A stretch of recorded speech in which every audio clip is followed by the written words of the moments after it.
हजार को गुवाहाटी मिल गई है। जवानी जब उतर जाई जवन आँख है सोरिया नियर लागता चाहे आँखिया बिलाई ऐसा हो जाए। हां ये टाइट करके बोलने पर ए बाबा ऐसे जवन आँख है सोरिया नियर लागता वही आँख से लागी कीचड़। पहले अपन ढाला बंद करो ढाला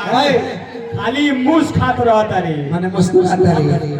एटा ओने तनी कह देला लड़के कहता रे बाबूआ कभी के भाव मास्टर किया न जाता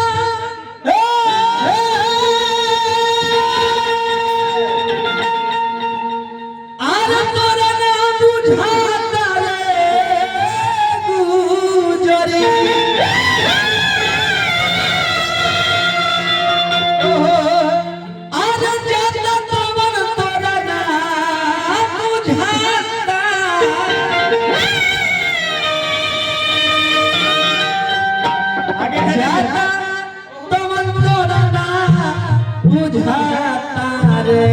गुजरी ज्यादा पवन तोरा ना बुझा आई बड़ी मजा के दुनिया में। ई आपन के मेला लागल बा ई माया के नगरी हो ई माया के मेला हो एमे केहू के हार नहीं तरे गुजरी रे गुजरी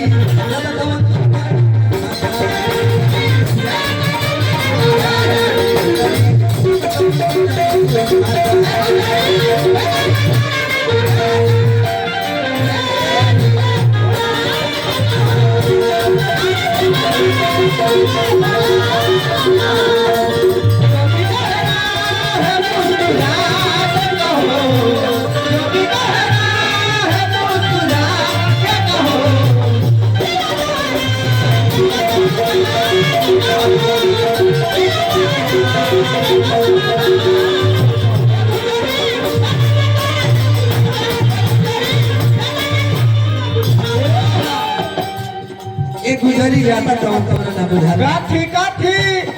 उमरिया जाता बाबूआ दादा दोसर कुछ बुझाता ए माया के नगर में आई लड़ो कितना सुंदर है मेरा रूप लागता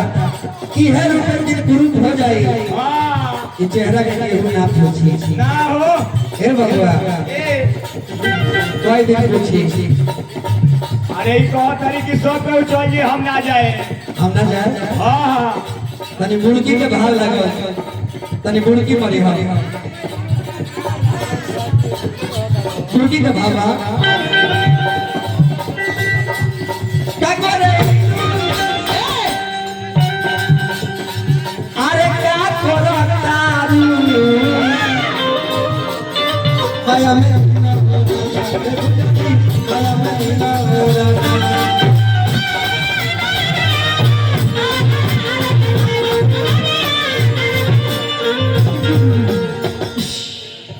आई हमारे डॉक्टर साहब उमेश पाटिल आई हमारे पीडीसी प्रत्याशी वो एकदम से बड़ी रुपए का पुरस्कार में इस तरह के जयकार भगवान से प्रसारित शुभकामना करते बात में केहू हर साथ नदी है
केहू पटी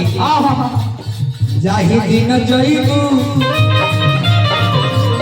बेलमुआ के नगरी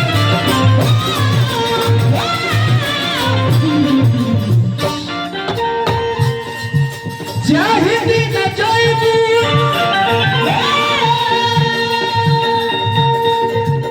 आरे बेलमुआ